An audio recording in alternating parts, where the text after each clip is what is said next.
Salam sejahtera Malaysia. Selamat pagi. Salam sejahtera sekali lagi. Sanusi dalam bahaya. Setelah Sanusi dalam bahaya kerana mau disaman 1 bilion, banyaklah teori-teori bagaimana untuk dia dapat 1 bilion ringgit. Tiba-tiba adalah satu komen ni, ini saya sisipkan komen yang cukup membuka minda saya dan membuatkan saya berfikir. Apa kaitan Sanusi dengan Atok? Apa kaitan Sanusi dengan Mahathir? Wow. Sebab mesej ni, komen ni betul-betul membuat saya, wow. Betulkah Atok mau tolong Sanusi? Adakah duit Mahathir sampai 1 bilion untuk tunjuk untuk tolong Sanusi? Dan lepas tu ada lagi sambungan dia. Yang penting dia sanggup untuk menyalak macam Cikgu Bad. Aduh. Apa kaitan Cikgu Bad pula dengan Mahathir? Apa kaitan Cikgu Bad dengan Sanusi? Apa kaitan Sanusi dengan Mahathir?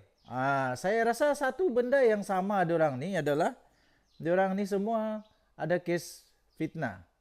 Kecuali Mahathir yang dia lawan fitnah dengan itu siapa? Zaid Hamidi. Jadi apa kaitan sebenarnya Sanusi dengan Mahathir? Kaitan pertama, of course, kaitan pertama yang saya nampak ialah kedua-dua mereka adalah orang Kedah. Mahathir orang Kedah kah?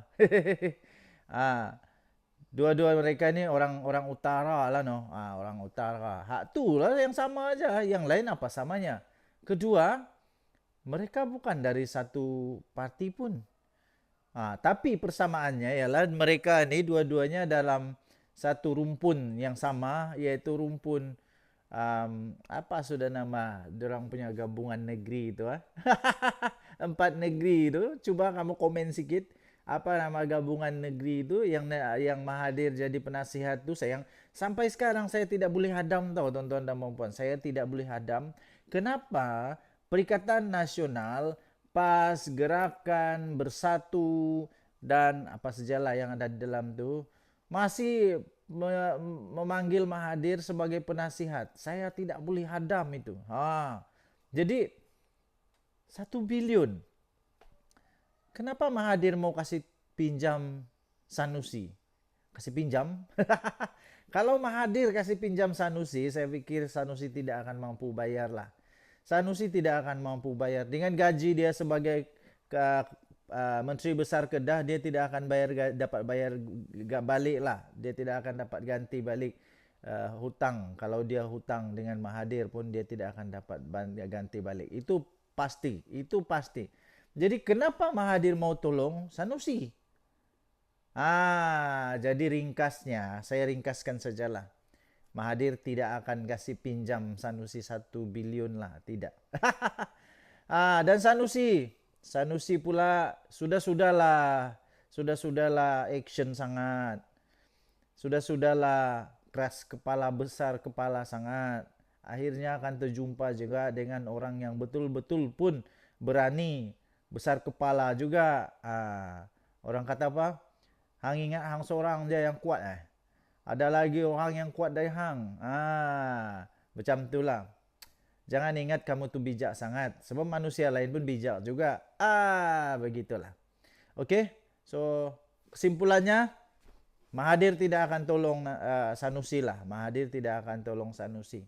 Mahathir tidak akan begitu baik kepada Sanusi. Kita jumpa lagi. Bye-bye. Salam sejahtera Malaysia. Kita berjumpa lagi ya tuan-tuan dan puan-puan yang dihormati sekalian. Ramai juga kecam saya sebab buat video dalam kereta. Tapi biarlah. Tak kisahlah. Tak kisah. Mungkin ramai yang kecam tu sebab diorang tak faham kesibukan. Saya ni bukan duduk di rumah saja, mau kena ambil anak pergi sekolah, hantar anak pergi sekolah. Lepas itu banyak kerja harian saya di kereta, mengantar, mengambil dan sebagainya. Jadi masa memang banyak di kereta lah, So lepas baca berita semua So kita ambil peluang lah untuk buat ulasan-ulasan di dalam kereta. Tapi hati-hati memandu, sentiasa hati-hati memandu. Jangan fokus kepada kamera, fokus kepada jalan. Pakai seatbelt dan sentiasalah fokus kepada jalan. Bercakap macam biasa tak ada masalah, tapi fokus kepada keselamatan. Okey, so tuan-tuan dan puan, berita hari ini yang paling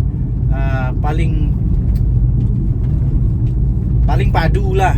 Paling padu ialah tentang gesaan kepada Bung Mokhtar untuk meletakkan jawatan daripada entah G57 kah, 27 kah, 37 kah, entah apalah, tapi daripada NGO lah menggesa dia supaya dia letak jawatan.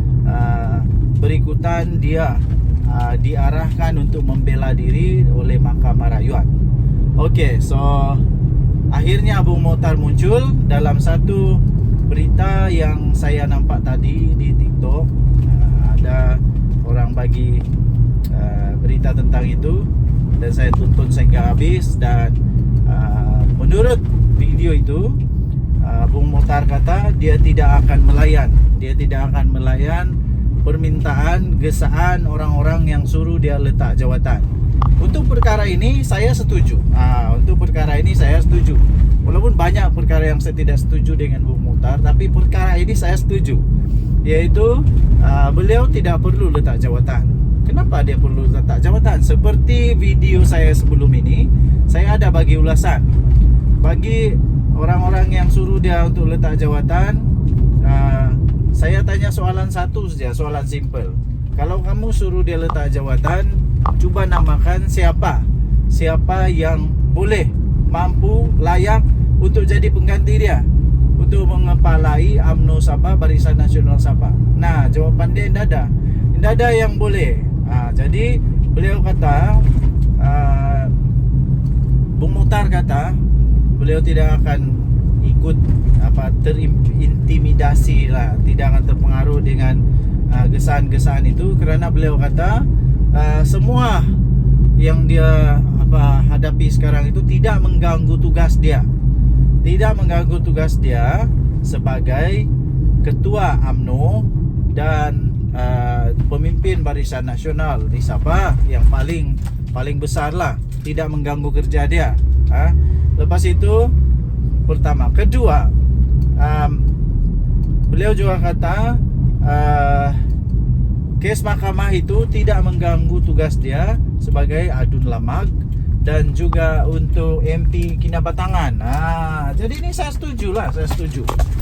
Alasan yang diberi oleh Bung Mokhtar ini acceptable, boleh diterima. Sebab ya banyak juga presiden lah, banyak juga pengerusi lah yang dalam parti-parti lain yang tidak pun letak jawatan. Muhyiddin Yassin tidak letak jawatan.